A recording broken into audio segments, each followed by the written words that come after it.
Welcome back to live show. రానున్న 5 ఏళ్లలో తెలంగాణ రైతు బతుకును మార్చేసే విధంగా తెలంగాణ ముఖ్యమంత్రి కేసీఆర్ ఒక రైతు చైతన్య ఉద్యమాన్ని ప్రారంభించబోతున్నారా? 1 కోటి ఎకరాలకు నీళ్లు ఇవ్వాలనే ఆయన ఆలోచన కానీ, లేకపోతే వచ్చే ఏడాది నుంచి ఉచిత ఎరువుల పథకం, లేకపోతే 24 గంటలు ఉచిత కరెంట్ ఇచ్చే ఆలోచన, ఇవన్నీ అందులో భాగమేనా? బ్యాంకులే నేరుగా రైతుల ఇళ్లకొచ్చి అన్నదాతకి అప్పిస్తామని క్యూలో నిలబడుతున్నామని కలగంటున్నాను. అది ఖచ్చితంగా నిజమై తీరుతుందని ముఖ్యమంత్రి కేసీఆర్ అన్నారు. నిజంగా అటువంటి పరిస్థితి ఉందా? ఇవాళ తెలంగాణలో రైతులకు గిట్టుబాటు ధర లేదని ఒకవైపు, మరోవైపు ఆత్మహత్యలు పెరిగిపోతున్న పరిస్థితుల్లో ముఖ్యమంత్రి కంటూ ఉన్న కళ ఎంతవరకు నిజమవుతుందనే దాని గురించి మాట్లాడాల్సిన అవసరం ఉంది. మరోవైపు భూములకు సంబంధించి వ్యవసాయ భూముల రికార్డులన్నీ పక్కాగా ఉండేలాగా స్పెషల్ డ్రైవ్లు నిర్వహిస్తామని చెప్పారు. అలాగే భూ కుంభకోణాలు జరుగుతున్న నేపథ్యంలో ఇటు వ్యవసాయ భూములు కానివ్వండి, మిగతా భూములకు సంబంధించి రికార్డులన్నీ పక్కాగా ఉంటాయో? తెలంగాణలో ఇక భూ కుంభకోణం అనే మాటే వినిపించదా? అంశం గురించి మాట్లాడదాం. మరోవైపు కేటీఆర్ వర్సెస్ సీనియర్ కాంగ్రెస్ నాయకులు, ఇటు కేటీఆర్ ను రాహుల్ గాంధీని పోలుస్తూ ఎందుకు మాటల యుద్ధం జరుగుతోంది? అసలు తెలంగాణ వ్యతిరేకిగా కాంగ్రెస్ మీద ముద్ర ఎందుకు వేస్తున్నారు కేటీఆర్? సందర్భం వచ్చినప్పుడల్లా కాంగ్రెస్ ను గడ్డిపోచలా ఎందుకు తీసిపడేస్తున్నారు? ఏం జరుగుతోంది? సీనియర్ కాంగ్రెస్ నాయకులు మంత్రి కేటీఆర్ కి మధ్య మాట్లాడదాం. అలాగే మంత్రి హరీష్ కూడా నేను కాంగ్రెస్ పార్టీ మీద సీరియస్ వ్యాఖ్యలు చేశారు. ఈ అంశాల మీద లైవ్ షోలో మాట్లాడదాం. మనతో పాటు ఇవాళ కపిలవాయి దిలీప్ కుమార్ గారు, మాజీ ఎమ్మెల్సీ, బీజేపీ సీనియర్ నాయకులు జాయిన్ అవుతున్నారు. కార్తీక్ ఇంద్రారెడ్డి గారు, తెలంగాణ కాంగ్రెస్ ముఖ్య నాయకులు. గణేష్ బిగాల్ గారు, నిజామాబాద్ ఎమ్మెల్యే, టీఆర్ఎస్ నాయకులు, కొద్దిసేపట్లో టీడీపీ నాయకులు మనతో జాయిన్ అవుతారు. దిలీప్ గారు, రైతు బతుకు ముఖ చిత్రాన్ని ముఖ్యమంత్రి పూర్తిగా మార్చేసే ఒక బృహత్ ప్రణాళికతో ముందుకొస్తున్నారా? వారి ఆలోచన ఆ విధంగానే ఉందా? డైరెక్ట్ గా బ్యాంకులే రైతింటికి వచ్చి అప్పులు ఇస్తామని అడిగే పరిస్థితి, ఇవాళ పరిస్థితి దానికి పూర్తిగా రివర్స్ లో ఉంది. వీళ్ళు వెళ్తుంటే పాస్బుక్లు మొహం మీద పడేసి మీకు ఏమి లేదు, లేకపోతే ఈ రైతు రుణమాఫీ వచ్చాక మీరు ఇంకా ఎంత కట్టాలి, లేకపోతే మా దగ్గర డబ్బులు లేవు, ఆ పరిస్థితిని నిజంగానే పిక్చర్ మారిపోతుందా? ముఖ్యమంత్రి గారి స్టైల్ మీకు తెలుసు. ఒక సీజన్లో ఒక అంశాన్ని ఎంచుకుంటాడు ఆయన. ఒకసారి హైదరాబాద్నేమో షికాగో చేస్తా అంటాడు, లేదా డలాస్ చేస్తా అంటాడు, కరీంనగర్ని ఇస్తాంబుల్ చేస్తా అంటాడు, ఇంకేదో చేస్తా అంటాడు. మళ్ళీ నెక్స్ట్ సీజన్కి వచ్చేవరకల్లా రకరకాల ప్రామిసెస్. నీటి డబుల్ బెడ్రూమ్, మీ అల్లుడు ఎక్కడ పడుకోవాలని, కోళ్ళు ఎక్కడ కట్టేసుకోవాలనేటువంటి పరిస్థితి. ఇంతవరకు గౌరవంగా ఉండాలంటే కనీసం 2 గదులు ఉండాలి కదా. ఇవన్నీ అంటే 3 acres ల్యాండ్ కావచ్చు, ఏదైనా కావచ్చు. ఆయన ఇప్పటివరకు మీరు లిస్ట్ చేసి ఆ పక్క స్కోలింగ్ పెడితే ఆయన చేయని ప్రామిసే లేదు. కానీ వన్ థింగ్, థింకింగ్లో తప్పులేదు, ప్లానింగ్లో తప్పులేదు, విజన్లో తప్పులేదు, అందులో అనుమానమే ఉంది. ఆ టైప్ ఆఫ్ సిచ్యువేషన్ ఆయన రియల్గా క్రియేట్ చేయగలిగితే అంతకంటే కావాల్సింది ఉంది. బట్ పరిస్థితి అందుకు భిన్నంగా ఉంది కదా. రైతుల ఆత్మహత్యలు కొనసాగుతున్నాయి కదా. సర్ప్లస్ స్టేట్ని తానే గర్వంగా ప్రకటించున్న ముఖ్యమంత్రి, ఇది నిజం కూడా ప్లానింగ్ కమిషన్, ఫోర్డింగ్ ఫైనాన్స్ కమిషన్ కూడా చెప్పింది. ఎస్, గుజరాత్ తర్వాత తెలంగాణకి మిగులుంది.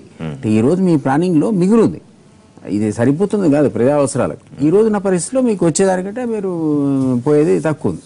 అది మిగులంటే అంటే మీ ప్లానింగ్ ఎక్కువ పెంచితే తరుగు వస్తుంది. బట్ రిచ్ స్టేట్ అనే వర్డ్ అయితే తనే స్వయంగా గొప్పగా చెప్పుకున్నాడు. అట్లాంటప్పుడు ప్రియారిటీస్ ఏంటి అనేది క్వశ్చన్ వస్తుంది. ఈ ప్రియారిటీస్లో భాగంగా మీరు ఒకే కాలంలో రైతుల కనుక రుణ విముక్తి చేసి ఉంటే, ఆ చెల్లింపు చేసి ఉంటే, ఒకే విడతలో వాళ్ళ రుణాలని మాఫీ చేసి ఉంటే సిచ్యువేషన్ డిఫరెంట్గా ఉండేది. రైతు అనేవాడు ఏంటి, ఈ రోజు వర్షం పడ్డదంటే పరిగెత్తాడు లోన్ కోసం. ఆ లోన్ ఎవరు ఇవ్వాలా? అయితే బ్యాంక్ ఇవ్వాలి. మీరే అన్నట్టు ఆ బ్యాంకు మొహం మీద పాస్బుక్లు ఇసిరేస్తాయి. ఎందుకంటే మీరు ఇచ్చిన అన్ని విడతలు కూడా వాటికి అడ్జస్ట్ అయిపోయినాయి. ఇంకా బహుశా అక్కడ ఇక్కడ వడ్డీల కోసం వాళ్ళు ఇంకా వెయిటింగ్ లో ఉన్నారు. రెండోది, మీరు చేసిన పని ఎలాగో డబ్బులు లేకుండా చేశారు బ్యాంకుల్లో డిమానిటైజేషన్ ఫలితం తర్వాత. అదొకటి చేసినది. సరే, నేననేది ఆ డిమానిటైజేషన్ ఎఫెక్ట్ వల్ల బ్యాంకులో ఇబ్బడిగా డబ్బులు పడినాయి. పాపం కేసీఆర్ కాన్సెప్ట్ లో ఇన్ ట్యూన్ విత్ దట్ మీరు అడిగితే లోన్లు ఇచ్చే పరిస్థితిలో బ్యాంకులు గతంలో కంటే పుంజుకున్నాయి కదా. రైతు అనేవాడు పోకపోవచ్చు, బట్ ఇండస్ట్రియలిస్ట్, చిన్న కార్మికుడు, చిన్న పెట్టుబడి పెట్టేవాడికి అయితే ఈరోజు bank in position to give loan. గతంలో ఉన్న పద్ధతిలో లేదు. ముద్ర కావచ్చు, మరొకటి కావచ్చు, స్టార్ట్అప్ కావచ్చు, స్టాండప్ కావచ్చు, లోన్స్ అని ఇవ్వడానికి వాళ్ళు ఈరోజు సిద్ధంగా ఉన్నారు. కాబట్టి ఆ పరిస్థితి బ్యాంకులతో మారింది. గతంలో దయనీయ పరిస్థితి, బ్యాంకులను కూడా రిజర్వ్ బ్యాంక్ ఆదుకునే పరిస్థితి, రెపో రేటు తగ్గించాల్సి పెంచాల్సిన పరిస్థితిలోంచి, ఆసిలేషన్ నుంచి ఈరోజు బ్యాంకులు బయటపడ్డాయి కదా. బట్ రైతులకు డైరెక్ట్ బెనిఫిట్ దానివల్ల జరగదు. అన్లెస్ రైతు అనేవాడు చిన్నవాడు కదా. సో నెక్స్ట్ క్రాప్కి లోన్ ఎక్కడ అనే పరిస్థితి చూస్తాడు. మీరు ఇవ్వకపోతే వెంటనే అది మైక్రో ఫైనాన్స్ దగ్గర పరిగెత్తాడు, లేదా ప్రైవేట్ వ్యాపారి దగ్గర పరిగెత్తాడు. ఈ కారణాల వల్లనే నిరంతరంగా తెలంగాణ వచ్చిన తర్వాత రైతు ఆత్మహత్యలు కొనసాగుతున్నాయి. వాళ్ళకి సకాలంలో ఏది అందజేయకుండా విజన్ ఏముంది, డ్రీమ్ ఏముంది? ఎవడైనా డ్రీమ్ చేయొచ్చు. ఆయనే ఎకరంలో 1 కోటి రూపాయలు వస్తున్నాయని చెప్పాడు. ఏమో ఫార్మర్ ఇంతవరకు 3 ఏళ్ళు అయింది, మనకి ఇచ్చింది లేదు. పాపం రైతులకు అందజేస్తే మనం కూడా బ్రహ్మాండంగా వ్యవసాయం చేసేవాళ్ళం, మేమందరం మిగిలిన విషయాలు మానేసి. అది జరగలేదు కదా. విజన్ లో తప్పలేదండి ఇప్పటికి కూడా. డెఫినెట్ గా ఇప్పుడు ఆయన కనుక ప్రియారిటీ, ఆయన తన ప్రాధాన్యత క్రమంలో రైతులను ఇప్పటిదాకా పక్కకు పెట్టుకున్నాడు. అంటే దూరంగా పెట్టాడు, కింద పెట్టాడు. దాన్ని కనుక టాప్కి తీసుకొస్తే ప్రభుత్వం చేయని పని ఏంటండి అసలు? రైతే ఈ రోజున అజెండాను పెట్టి మిగిలిన కార్యక్రమాలు పక్కకు పెడితే బహుశా కొంత కాదు కొంత రైతుల పరిస్థితి బాగుపడుతుంది. ఆ చిత్తశుద్ధి ఆయనకుందా? ఆ గతంలో ఇచ్చిన ప్రామిసెస్ ఆయనకు ఆ చిత్తశుద్ధి లేదని చెప్తున్నాయి. కార్తీక్ గారు, ఇప్పుడు రాష్ట్రంలో కాదు ప్రపంచవ్యాప్తంగా చూస్తే మనకి రైతుల పరిస్థితి, ముఖ్యంగా దేశంలో చూసుకుంటే సుప్రీంకోర్టులో అనేక సార్లు కేంద్ర రాష్ట్ర ప్రభుత్వాలకు మొట్టికాయలు వేసిన పరిస్థితి. అసలు ఏంటి రైతుల పరిస్థితి? కష్టాలు వచ్చిన తర్వాత మీరు తీర్చడం కాదు, ముందు వాళ్ళు అసలు కష్టమే రాకుండా చేయండి అని. మరి వాళ్ళు ముఖ్యమంత్రి గారు శాశ్వత ప్రాతిపదికన ఒక ఆలోచన చేయడం అనేది నిజంగానే రైతుకు మేలు చేసే పరిస్థితి ఉందా? ఆయన చైతన్య ఉద్యమ యాత్ర ఎలా ఉంటుందని మీరు అనుకుంటున్నారు రైతుల విషయంలో? పేరు మాత్రం బాగా పెట్టుకున్నారు ఋషి గారు. మనం ఏ పనన్నా చేపట్టినప్పుడు, చేపట్టాలని ఆలోచన ఉన్నప్పుడు దానికి ముందు కార్యక్రమంలో తీసుకుని ఏ విధంగా ఇంప్లిమెంట్ చేసామని కూడా చూసుకోవాల్సిన అవసరం ఉంది. ముఖ్యమంత్రి గారు ఎలక్షన్స్లో 2014లో క్యాంపెయిన్ డ్రైవ్ చేస్తున్నప్పుడు ప్రధానంగా చెప్పిన ఇష్యూ ఏంటి? రైతు రుణాలని మాఫీ చేస్తామని చెప్పారు. రైతు రుణాలన్నీ ఏంది ఏకదాటిగా మాఫీ చేస్తామని అని ఆలోచనతోనే రైతులు ఓట్లు వేసినారే కానీ మీరు విడతలుగా ఎన్ని విడతలు చేశారండి? మీరు 4 విడతలు చేస్తున్నారు. 4 విడతలు కూడా కాదు, 6 విడతల్లో మీరు రుణమాఫీ చేశారు. రైతుల పరిస్థితి ఏమైంది? లాస్ట్కి మీరు చెప్పినట్టు బ్యాంకుల కాడికి పాస్బుక్ల కోసం తిరిగిపోతే అప్పు 700 ఆడనే ఉండిపోయింది. సర్వీస్ ఇంట్రెస్ట్ సర్వ్ చేయడానికి సరిపోయింది రుణమాఫీ. కానీ వాస్తవానికి ప్రభుత్వం ఏదైతే ఆలోచనతో చేసిందో అది ఇంప్లిమెంట్ కాలేదు. ఈ రోజు మీరు కొత్తగా రైతు చైతన్య యాత్ర అని ఇట్లా ఫ్లాషీగా పేర్లు పెట్టుకుని ముందుకు రావడంతో కొత్తగా ఏం ఉరుగుతుందని నేను అనుకోవట్లేదు. మీరు ఒకసారి ఈరోజు చూడండి, తెలంగాణలో భారతదేశంలో 2వ స్థానంలో దేంట్లో ఉంది? రైతు ఆత్మహత్యల్లో ఉంది. పర్ క్యాపిటల్ అంటే 100 మంది రైతులు ఇక్కడ ఉంటే నంబర్ 1 స్థానం తెలంగాణలో ఆత్మహత్యలు ఎక్కువ జరిగినాయి మహారాష్ట్ర కన్నా. ఈరోజు రైతుల పరిస్థితి ఇట్లున్నది. పండించిన ధాన్యాలు రోడ్డు మీద పోసే పరిస్థితి ఉన్నది. పండించే ధాన్యాలు మార్కెట్లో తీసుకొస్తే మార్కెట్ మీద చనిపోయిన ఈ రోజు ఇదా భారతదేశం, ఇదా తెలంగాణ రాష్ట్రం మనం కోరుకున్నది? రైతులు, మిర్చి రైతులు ఖమ్మంలో మార్కెట్లో మాకు ధాన్యం సరిగ్గా రేట్ రావట్లేదు, మేము పండించిన ధాన్యానికని వాళ్ళు గొడవ చేస్తే వాళ్ళని తీసుకొచ్చి జైలు వేసినారు. రైతులకు బేడీలు వేసినారు. రైతులని మీరు ఈ విధంగా ప్రవర్తిస్తూ మీరు గత 3 సంవత్సరాల్లో మీరు చేపట్టిన కార్యక్రమాలని ఈ విధంగా ఉంటే కొత్తగా మీరు రైతు చైతన్య యాత్ర అని ఇంకో చైతన్య ఉద్యమం రైతు చైతన్య ఉద్యమం అని తీసుకొచ్చి కొత్తగా ఏమైతే వరకు తీస్తారో. అసలు రైతుల గురించి కాంగ్రెస్ కు మాట్లాడే అర్హత లేదనేది మంచి హరీష్ రావు. ఎందుకంటే అసలు మీరు 24 గంటల కరెంటు రైతుకి ఇవ్వాలన్న ఆలోచన కనీసం కాంగ్రెస్ పార్టీ ఉన్న 10 ఏళ్లలో ఎప్పుడన్నా చేశారా అని అడిగారు. కరెక్టే కదా? ఆయన వాస్తవానికి చాలా తెలివిగా మాట్లాడుతున్నారు ప్రభుత్వం ఉన్న పెద్దలు. కానీ ఆ రోజు దేశంలో ఉన్న పవర్ పరిస్థితి చూస్తే ఈ రోజు పవర్ పరిస్థితి చాలా మారింది. జనరేషన్ ఆఫ్ పవర్ ఏదైతుందో ఆ రోజు ఆంధ్రప్రదేశ్లో కానీ తెలంగాణ ప్రాంతంలో కానీ చుట్టుపక్కల రాష్ట్రాలే కానీ ఈ విధంగా జనరేషన్ లేదు. తెలంగాణ ప్రభుత్వానికి క్రియేట్ ఇవ్వక్కర్లేదు. అవును, వాస్తవానికి ఈ రోజు కొత్తగా ఏర్పడిన థర్మల్ పవర్ ప్లాంట్సే కానివ్వండి, లేదా కొన్ని సంబంధించిన హైడల్ పవర్ ప్లాంట్సే కానివ్వండి, ఎన్టీపీసీ లైన్స్ కానివ్వండి, అన్ని కూడా ఆ రోజు కాంగ్రెస్ పార్టీ మొదలు పెట్టిందే ఇదే ఆలోచనతోనే. కాంగ్రెస్ పార్టీ కాదండి, గత ప్రభుత్వాలు ఏదున్నా కూడా మనం పవర్ లో సర్ప్లస్ కు రావాలా, తెలంగాణగా దేశం మొత్తంలో రావాలా, ఈ పవర్ గ్రిడ్ ఏదైతే ఉందో నార్త్ టు సౌత్ కనెక్ట్ కావాలా, ఏదైతే పవర్ డెఫిసిట్ ఉందో దాన్ని ఎక్కడ కూడా ప్రివిలేజెస్ ఉన్నాయో అది ఎక్కడ కూడా నష్టం కాకుండా పోవాలనేది గత ప్రభుత్వాలు ప్లాన్ చేసుకుంటూ వచ్చినా ఇప్పుడు ఈ ప్రభుత్వాలు దాని ప్రాఫిట్ లో చూస్తుంది. ఈ రోజు దాని లాభాల్లో వచ్చింది. అదేదైతే ప్రక్రియ అయితే అమలు చేసుకుంటూ వచ్చినారో అది ఈ రోజు ఫ్రూట్ఫుల్ అయింది కాబట్టి మీరు ఈ రోజు పవర్ ఇంత బ్రహ్మాండంగా ఇవ్వగలుగుతున్నారు. మీరు కొత్తగా చేసింది ఏముంది? మీరు కొత్తగా కమిషన్ చేసిన ప్రాజెక్ట్ ఏముందండి? ఫస్ట్ లో ముఖ్యమంత్రి గారు ఏమన్నారు? 24,000 మెగావాట్ల పవర్ ప్లాంట్ మేము కడతామన్నారు. BHEL కి మేము టెండర్లు ఇస్తున్నామని చెప్పారు. అది ఏమైందో ప్రక్రియ ఇప్పటి వరకు తెలియదు. ఎక్కడ మొదలు పెట్టినారు, ఏం చేసినారో తెలియదు. సర్ప్లస్ గా వస్తున్న పవర్ ఇప్పుడు ఏదైతే ఉందో సెంట్రల్ గవర్నమెంట్ ప్లానింగ్ కూడా ఉందండి. మీరు వాస్తవానికి మీరు మోడీ గారు చేసింది ఏం లేదనుకోకండి. పీయూష్ గోయల్ కంటే వాళ్ళ సైడ్ తీసుకోవడం కాదు, వీళ్ళకి మొత్తం క్రెడిట్ ఇవ్వద్దని. పీయూష్ గోయల్ గారు సెంట్రల్ మినిస్టర్ అయినాక, పవర్ మినిస్టర్ అయిన తర్వాత ఆయన కొన్ని రాష్ట్రాలు ఐడెంటిఫై చేశారు. ఆంధ్రప్రదేశ్ కానీ తెలంగాణ కానీ ఎక్కడైతే మనం దీన్ని సర్ప్లస్ గా చేయగలుగుతాం, ఈ రాష్ట్రాలు మనం పవర్ ఎక్కడైతే సరఫరా చేయగలుగుతాం, 24/7 ఫస్ట్ డొమెస్టిక్ యూజ్, దాని తర్వాత అగ్రికల్చర్ యూజ్ అని వాళ్ళు కొంచెం సిస్టమేటిక్ గా ప్లాన్ చేసుకున్నారు. దాంట్లో భాగంగానే ఇది కానీ తెలంగాణ గవర్నమెంట్ చేసింది అంత మేము చేసింది ఆయన తప్పు అంటారా? ఇప్పుడు ఒక కళ బ్యాంకులే వచ్చి రైతు ఇంటికి వచ్చి రుణాలు ఇస్తాము, అవసరమైతే రైతుల దగ్గర నుంచి తీసుకునే పరిస్థితి తీసుకొస్తానని రైతుల ఇంటికాడికి పోయి వాళ్ళ పాస్బుక్ వాళ్ళకి తిరిగి ఇచ్చేమనండి సార్. లోన్లు చాలా దూరం ముందు తీసుకొచ్చి వాళ్ళ పాస్బుక్ లో వాళ్ళకి ఇచ్చేసి మీకు ఏం అప్పులు లేవని చెప్పానండి చాలు. ఎట్లా గణేష్ గారు, ముఖ్యమంత్రి ఇంత ఉద్యమం తీసుకుంటాను రైతును రాజు చేస్తానన్న మరి ఎక్కడ నమ్మే పరిస్థితి ఎందుకు కనిపించట్లేదు? అంటే రైతు ఆత్మహత్యల్లో మనం తెలంగాణ 2వ స్థానంలో ఉండడమా, లేకపోతే రైతు ఆదాయం నెలసరి సగటు చూస్తే జాతీయ సగటు కన్నా తక్కువగా ఉండడమా? తెలుగు రాష్ట్రాలు ముఖ్యంగా తెలంగాణ ఎందుకు నమ్మకం కలిగించలేకపోతున్నారు? ప్రతిపక్షాలు ఇప్పుడు ఏం చేసినా కూడా బురద జల్లేటటువంటిది సర్వసాధారణం. మాకు రైతు అనే వ్యక్తి నమ్మాలి తప్ప ప్రతిపక్షాలు నమ్మించే కన్విన్స్ చేయాల్సినటువంటి అవసరం మాకు లేదు. 17,000 కోట్ల రూపాయలని రుణమాఫీ చేస్తామని 17,000 కోట్ల రూపాయలు చేశాం. ఇన్పుట్ సబ్సిడీ ఇచ్చాం. 100% రైతులకి 4,000 రూపాయలు పర్ క్రాప్, 99 కాదు 100% రైతులకు ఇస్తామని చెప్పాం. అది ఆల్రెడీ అనౌన్స్ చేయడం కూడా జరిగింది. విత్తనాలు ఎవరైనా డూప్లికేట్ చేసినట్టయితే వాటికి సపరేట్ చట్టం తీసుకొస్తామన్నాం. అది కూడా రైతులకు సంబంధించినటువంటి విషయం. ఇప్పుడు బోర్ల కోసం అంటే వ్యవసాయం కోసం 9 గంటల కరెంట్ ఇస్తామని చెప్పినాం, నాణ్యతమైనటువంటి కరెంట్ ఇస్తామని చెప్పినాం. ఎన్నోసార్లు సభల్లో కూడా చెప్పినాం. అంటే బోర్లు కాలిపోయేటటువంటి పరిస్థితి కూడా లేదు. 9 గంటల నాణ్యత కరెంట్ ఇచ్చినాం. ఇప్పుడు 24 గంటల కరెంటు కోసం మెదక్లో, నల్గొండ జిల్లాలో ఆల్రెడీ 24 అవర్స్ అనేది మొదలైంది. ఇప్పుడు ఏ విధంగా అయితే ఇంతకుముందు మేము మొదలుపెట్టినటువంటి ప్రాజెక్టులు ఇప్పుడు వచ్చినాయన్నారో ఆ మంచి ఏ విధంగా క్యారీ ఫార్వర్డ్ అవుతుందో, గత ప్రభుత్వాలు అది ఎవరైనా ఉండొచ్చు ప్రభుత్వం, చెడు కూడా అదే క్యారీ ఫార్వర్డ్ అవుతుంది. మీకు రైతుకు ఒక పంట పండకపోగా అప్పులైపోయి చనిపోడండి. ఎప్పుడైనా అది ఏ రాష్ట్రమైనా కావచ్చు, ఏ పార్టీ అయినా కావచ్చు, ఏదైనా కావచ్చు, ఇది కూడా క్యారీ ఫార్వర్డ్ అవుతుంది. ఒక 4-5 సంవత్సరాలు ఒకటి రిషి గారు 4-5 సంవత్సరాలు దానికి అక్యుములేట్ అయిపోయి ఇంట్రెస్ట్ కట్టలేక అప్పుల బారిన పడి ఆ రైతుల వ్యక్తి ఆత్మహత్య చేసుకుంటారు. మీరు గత వేసవికాలం పంట మీరు చూసుకోండి, కనివినే ఎరగని రీతిలో నాకు పొలం ఉంది, నేను ఒక రైతు బిడ్డనే, నేను ప్రత్యక్షంగా నేను చెప్తున్నా. మా ఫాదర్ ఒక కనీసం అంటే ఒక 100 ఎకరాల ఇరిగేషన్ చేస్తూ ఉన్నారు. మాకు దాదాపు నేను చిన్నప్పటి నుంచి కూడా 25-30 సంవత్సరాల నుంచి కూడా ఇంత పంట మాకు ఎన్నడూ పండినటువంటి దాఖలు లేవు మన వేసవి కాలంలో. అంటే ఒక ప్రణాళికాబద్ధంగా నీటి సప్లై చేయడం కానీ, కరెంటు సప్లై చేయడం కానీ ఈ విధంగా జరిగింది. ఇప్పుడు ఒక మెగావాట్ కూడా వచ్చిందా అని చెప్పేసి కార్తిక్ గారు అడిగారు. నేను చెప్తున్నా, ఇప్పుడు మీకు కొత్తగూడెంలో మీకు 800 మెగావాట్స్ అవుతా ఉంది, మీకు మనుగూరులో 1080 మెగావాట్స్ అవుతా ఉంది, భద్రాద్రి 800 × 5. సరే, దానికి పొల్యూషన్ కంట్రోల్ బోర్డు నుంచి పర్మిషన్ రాలేదు, మొన్న వచ్చి అదొక 4,000 మెగావాట్స్ కమిషన్ అవుతా ఉంది. మీకు వార్దా డిచ్పల్లి ఛత్తీస్గఢ్ నుంచి వచ్చే 1000 మెగావాట్స్ అక్కడ నుంచి కొన్నాం. ఎందుకు కాలేదండి? అవుతున్నాయి. కానీ మనం ప్రకటించిన తర్వాత మరుసటి రోజే రావడానికి ఇదేమే. నేను ఒక పాయింట్ చెప్తాను. మీరు అన్నారు ఇప్పుడు రెగ్యులర్ గా జరుగుతున్న ప్రాసెస్ లో భాగంగా రైతు ఆత్మహత్యలు ఒక పంట పోతేనే చనిపోవడం. కానీ సమైక్య పాలనలో మీరు మంత్రులు విమర్శించినట్టు ఒక నిర్లక్ష్యం ఉండేది, తెలంగాణ రైతులంటే వాళ్ళకు భరోసా ఉండేది కాదు అని. మరి వాళ్ళు కొత్తగా తెలంగాణ రాష్ట్ర ప్రభుత్వం టీఆర్ఎస్ ప్రభుత్వం వచ్చిన తర్వాత కూడా భరోసా మీరు ఇవ్వడంలో ఫెయిల్ అయ్యారు అనుకోవాలా? రైతుకు భరోసా ఉండాలిగా. సరే, ఇది కాంగ్రెస్ గవర్నమెంట్ కాదు, టీఆర్ఎస్ గవర్నమెంట్ ఉంది, నాకేమీ బాధ లేదు, భరోసా అది కూడా లేదు కదా.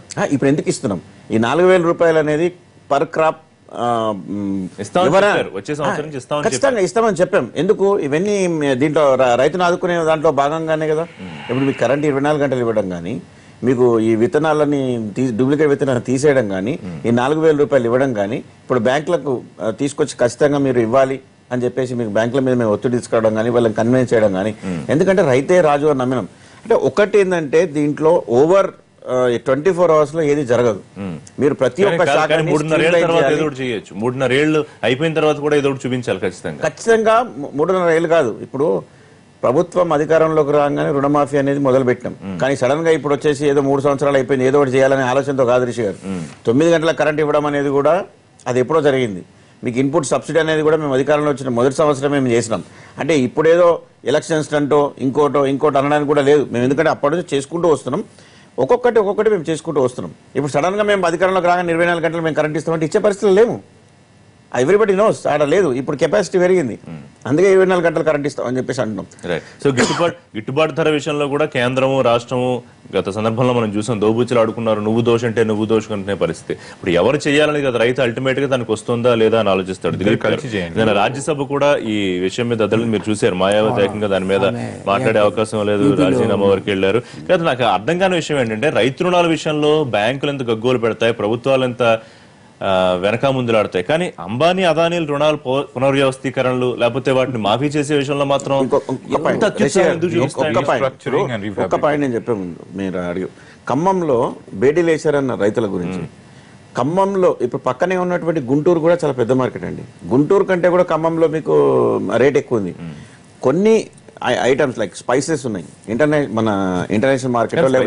ఆంధ్రప్రదేశ్ జాతీయ తెలంగాణ కన్నా స్పైసెస్ విషయంలో బోనస్ ఇచ్చి ఆంధ్రప్రదేశ్ లేదు. సారీ,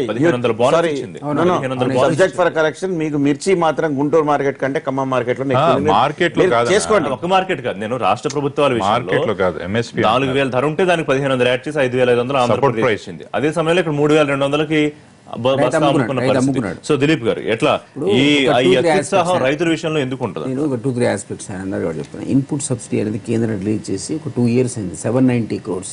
అందులో 450 crores మాత్రమే మొదటి విడతగా 1 year తర్వాత పే చేసింది తెలంగాణ. అవునా కదా మిత్రులు? ఎమ్మెల్యే కాబట్టి నాకు ఒక క్షణం పడుతుంది తెలుసుకోవడానికి. సో అంత డిలే చేశారు. నెంబర్ 2, ఆయన అన్నట్టు yes it's a continuous process. Power కానీ మీరు అన్నట్టుగా కొన్ని ప్రాజెక్ట్స్ అది భూపాల్పల్లి కావచ్చు, లేదా ఖమ్మంలో ఉన్నటువంటి ప్రాజెక్టు కావచ్చు, ఇట్లాంటివి కమిషన్ అయినాయి. తర్వాత సబ్సిక్వెంట్ వీళ్ళు స్టార్ట్ చేస్తే కంటిన్యూషన్ కమిషన్ అయినాయి. బిగినింగ్ ఆఫ్ స్టేట్ బిగినింగ్లో ఫార్మేషన్ 2700 మెగావాట్ డెఫిసిట్ నుంచి వాళ్ళు పర్చేజ్ చేశారు. డబ్బులు ఉన్నవన్నీ డైవర్ట్ చేసి పర్చేజ్ చేసి డెఫినెట్గా 24 hours సప్లై చేశారు, అందులో అనుమానం లేదు. ఆ తర్వాత ఓవర్కమ్ అయ్యారు ఛత్తీస్గఢ్లో. ఈ రోజు రెడీ టు కమిషన్ అయిపోయింది. ఇవన్నీ ఒక ఓవర్ పీరియడ్ ఆఫ్ వారన్న భూపాల్ ఇంకో కొత్త ప్రాజెక్టు ఇక్కడ మన ఇక్కడ ఇది కావచ్చు, భద్రాద్రి కావచ్చు, లేదా మన నల్గొండలో వచ్చే పర్మిషన్స్ రానివన్నీ రేపు రాబోతున్న ఇంకో 2-3 years లో రావచ్చు. ఈ కాంటెంప్లేట్ చేసే ప్రాజెక్ట్స్ అనేది కంటిన్యూస్ ప్రాసెస్ వస్తాయని గణేష్ బిగాలన్న విషయంలో నేనేమి తప్పు పట్టడం కరెక్టే చెప్పాడు. కానీ 24 hours మీరు ఇచ్చిన రైతులకు సంబంధించిన మీరు ప్రశ్నించినటువంటి ఇట్లాంటివి మార్కెటింగ్ ఫెసిలిటీ మీరు ఇవ్వకపోవడం, మినిమం సపోర్ట్ ప్రైస్ ముఖ్యమంత్రి గారు అంటే రాష్ట్ర స్థాయి రైతు సంఘాలు ఎంతవరకు తప్పే డెఫినెట్ మేలు చేస్తాయి.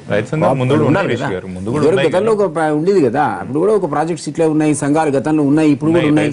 కాదు దాన్ని రివాంప్ చేసి ఒక పద్ధతి సైంటిఫిక్ గా మీరు ఆర్గనైజ్ చేయగలిగితే జరుగుతాయి. కంట్రోల్స్ ఇదివరకు ఉన్నాయి. కాకపోతే కొన్ని మూలపడ్డే వాడు పట్టించుకునే వాళ్ళు లేదు, ఆలనా పాలు లేదు. కాబట్టి ఇప్పుడు సంస్కరించి ఎంపవర్ చేయగలిగితే కాంగ్రెస్ ప్రభుత్వంలోనే మూలపడి ఉంటాయి. పడ్డాయి కదా డెఫినెట్ గా పడ్డాయి కదా. ఆదర్శ ఇష్టం వచ్చిన వాళ్ళు ఎన్నుకున్నారు. ఎవడు ఆదర్శం? భూమి లేని వాడు ఆదర్శ అవుతాడు, వ్యవసాయం తెలియని వాళ్ళే భూమి లేని వాడు ఆదర్శ అవుతున్నాడు. అది కూడా ఉంది కదా. ఇప్పుడు కూడా రైతుల్లో ఇంకో ప్రధానమైన సమస్య ఏంటంటే మన దగ్గర తెలంగాణలో ముఖ్యంగా రైతు ఓనర్ కాదు ల్యాండ్కి. అసలు వాడికి లోనే రాదు, వాడు కంపల్సరీ ప్రైవేట్ వాడి దగ్గర పోవాల్సిందే. ముందు మీరు రైతులు మీరు అన్నట్టుగా రైతులకు పాస్బుక్లు బ్యాంకులు తీసుకొచ్చి ముందు ఉన్న రైతులకు ఇవ్వండి. తర్వాత ఎవరైతే కౌలుదారు ఉన్నాడో వాడు చాలా 60%. దిలీప్ గారు కాదు, నాకు ఇందులో కేంద్రం పాత్ర మీద కూడా స్పష్టత. కేంద్రం పాత్ర ఇప్పుడు రైతులు గిట్టుబాటు ధరలు కానివ్వండి, లేకపోతే మిగతా అంశాలు కానివ్వండి, ఆత్మహత్యల విషయంలో కానివ్వండి, కేంద్రం కూడా భరోసా ఇవ్వలేకపోతుంది కదా. ఒక సెకండ్, మీరేంటంటే ఈ particular agriculture subject state subject కేంద్రానికి కాంకరెంట్ లిస్ట్ లో ఉంది. అంటే ఇట్స్ ఓన్లీ పాలసీ గైడెన్స్ ఇస్తుంది. డే టు డే అడ్మినిస్ట్రేషన్ వాళ్ళు చేస్తారు, కేంద్రం చేయదు. They only give policy. ఎప్పుడైతే అవసరం వస్తుందో కేంద్రం ఇంటర్ఫియర్ అవుతుంది. అట్లాంటి విపత్తులు వచ్చినప్పుడు ఈ మొన్న మీరు అన్నటువంటి మినిమం సపోర్ట్ ప్రైస్ దోబూచులాడారంటే కమర్షియల్ క్రాప్స్ కేంద్రం 10% ఎందువల్ల అంటే 10% ఆఫ్ కమర్షియల్ క్రాప్ కు మాత్రమే మినిమం సపోర్ట్ ప్రైస్ ప్రకటించాలి కేంద్రం. ఒక రూల్ అది. లేదా అదర్వైజ్ మార్చుకోండి. ఆ పాలసీ ఉన్నప్పుడు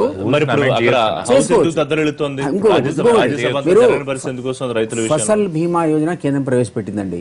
ఈ రోజు వరకు కూడా మరి వీళ్ళు ముందుకు వచ్చి ఇన్సూరెన్స్ కంపెనీతో టైప్ పెట్టుకుని నువ్వెంత ఇస్తావు, లేకపోతే కేంద్రం ఇచ్చే సబ్సిడీ ఎంత, రైతు ఎంత కట్టాలి, దాని క్లారిటీ ఉండాలి కదా. ఇక్కడ రైతు కట్టలేకపోతే అడిషనల్ గా నువ్వు ముందుకు రావాలి కదా. లేదు, ఉండాలి కదా. ఉంటే ఆ ఫసల్ మంచి బ్రహ్మాండ స్కీమ్ అది. క్రాప్ వేసుకున్న రైతుకు 100% కాంపెన్సేషన్ ఇస్తే ఏ రైతు చనిపోడు, ఉదయపోయిందేమో డబ్బులు తెచ్చుకుంటారు. ఆ సిచ్యువేషన్ ఈ రోజు పథకం కేంద్రం ఇచ్చి అన్ని రాష్ట్రాలు ఇంప్లిమెంట్ చేయమంటే ఈ రాష్ట్రమే కాదు చాలా రాష్ట్రాలు ఇంకా వెనక ముందు. అసలు డిస్కమ్లకు ఏదైతే నష్టం వస్తుందో పవర్ కార్పొరేషన్స్ ఇంపార్టెంట్, డిస్కమ్లకు పవర్ లాస్ వస్తే కేంద్ర ఈ రాష్ట్రాలే మేము ఇచ్చేస్తాం, దాన్ని కాంపెన్సేట్ చేస్తాం అనే మాట మీరు చెప్తే నేషనల్ గ్రిడ్ లోకి వెళ్ళిపోయేది తెలంగాణ రాష్ట్రం. దానికి 2 ఏళ్ళు ఆలోచించి ఇచ్చారు వీళ్ళు. ఇప్పుడు అది ఇచ్చారు కాబట్టి మీరు అన్నది పీయూష్ గోయల్ పాలసీ కింద ఈ రాష్ట్రం కూడా వచ్చేసింది. నార్త్ గ్రిడ్ కు సౌత్ కనెక్షన్ వస్తుంది. పవర్ కు రకరకాల ఇన్సెంటివ్స్ ఇచ్చే కేంద్రానికి ఎలిజిబిలిటీ వచ్చింది తెలంగాణ. కానీ 2 years ఆలోచించారు. రివ్యూలో నిన్న మరొక ముఖ్యమైన అంశం భూములకు సంబంధించి రైతుల వ్యవసాయ భూములు. వారన్నట్టు భూమి ఎవరిది, రైతు ఎవరు, దాని యజమానిదారు ఎవరు, లేకపోతే ఈ భూమి ఎక్కడుంది, భూములు లేని రికార్డులే ఉన్నాయి. ఇక ఉండే అవకాశం లేదు తెలంగాణలో. నిన్న ముఖ్యమంత్రి గారు తీసుకున్న నిర్ణయం ఎందుకు ఆ నిర్ణయం తీసుకున్నారో కూడా ఒకసారి ఆలోచన చేయాలంటే, అంటే వాస్తవానికి స్పెషల్ డ్రైవ్లతో మొత్తం ఎందుకు చేశారంటే వాళ్ళ ఆలోచన ఏంటనేది, ఈదర్ ఈజ్ ఇట్ ఫర్ ఎటువంటి రైతుల్లోకి ఇబ్బంది ఈ భూమి విషయంలో లిటిగేషన్ కాకుండా ఉండడానిక, లేదా ప్రభుత్వం ఆ రికార్డ్స్ అంతా రెగ్యులరైజ్ చేసి దాని నుంచి ఏమైనా చేయడానికి అనేది ఒకసారి మనం ఆలోచన చేసుకోవాలి. సమగ్ర సర్వే చేసి ఏం చేయలేగా. ఇప్పుడు మీరు ఏమంటున్నారు, స్పెషల్ డ్రైవ్ చేసి రైతులకు సంబంధించిన భూమి ఎవరికి ఏంటుంది ఎంతుందా అని మీరు ఆలోచన చేస్తారా, లేదా అసలు రైతు ఎవరు, మరి కౌలు రైతు ఎవరు, అసలు రైతాంగం చేస్తుందా లేదా భూములు అనేది ఇన్ఫర్మేషన్ తీసుకుంటారు అనేది స్పష్టత కావాలి. ఈ రోజు మీరు దిలీప్ అన్న గారు చెప్పినట్టు తెలంగాణలో దాదాపు 50% కౌలు రైతుల పరిస్థితి కూడా ఆలోచించాల్సిన అవసరం ఉన్నది. మీరు ఇప్పుడు 4,000 రూపాయలు ఏదో అకౌంట్లలో వేస్తా అని చెప్తున్నారు. ఫస్ట్ విషయం ఏమవుతుందంటే ఏదైతే అప్పులు అలానే ఉండిపోయినాయి బ్యాంకులలో, బ్యాంకర్లు ఆ 4,000 రూపాయలు ఫస్ట్ మీరు దేనికి ఇస్తున్నారని చూడరండి. మీరు ఏదైనా చెప్పొచ్చు, బ్యాంకర్లతో మీరు ఏదైనా మీటింగ్లు పెట్టుకోవచ్చు, మీరు ఎన్ని మీటింగ్లు పెట్టినా దానికి ఏం ప్రయోజనం లేదు, మనం చూసాం. ఆర్థిక మంత్రి సాక్షాత్ ఆయన నిర్వేదం వ్యక్తం చేసి వాళ్ళు 4,000 రూపాయలు మీరు అకౌంట్లు వేస్తారు, అప్పులు అలానే ఉండిపోయినాయి. ఓనర్ పోతుంది, అప్పులు అలానే ఉండిపోయినాయి. ఒక ఓనర్కే ఉన్నాయి అనుకున్నాం, ఓనర్కి అప్పులు అలానే ఉండిపోయినాయి. ఫస్ట్ ఆఫ్ ఆల్ ఆ డబ్బులు అక్కడే పట్టేసుకుంటారు బ్యాంకర్లు. రెండో విషయం, కౌలు రైతు 50% ఈ రోజు తెలంగాణలో కౌలు రైతుల పరిస్థితి ఏంటి? రైతు ఏమో వ్యవసాయం చేయకుండా హ్యాపీగా 4,000 రూపాయలు వస్తున్నాయి కదా ఇంట్లో కూర్చోవచ్చు, కానీ కౌలు రైతు పరిస్థితి ఏంటి? కౌలు రైతు గురించి మీరు ఏమైనా ఆలోచన చేస్తారా? ఈ స్పెషల్ డ్రైవ్ అనేది దేనికి చేస్తున్నారు మీరు సివిల్ ల్యాండ్ కి సంబంధించి సివిల్ సూట్ ఉంటే దీనికి గవర్నమెంట్ ఏం చేయలేదు. ఒకవేళ లిటిగేషన్ ఉందనుకోండి, రెగ్యులరైజేషన్ ఆఫ్ లిటిగేషన్ మీరు ఏం చేయలేరు, గవర్నమెంట్ పరిధి లేదు, దానికి కోర్టు ద్వారానే రావాలా. అసలు మీరు ఈ డ్రైవ్ తో సాధించాలని ఏందనుకున్నారని స్పష్టంగా చెప్పాలి. ఈ డ్రైవ్ తో ఏ సాధిద్దాం అనుకుంటున్నారా ఎమ్మెల్యే?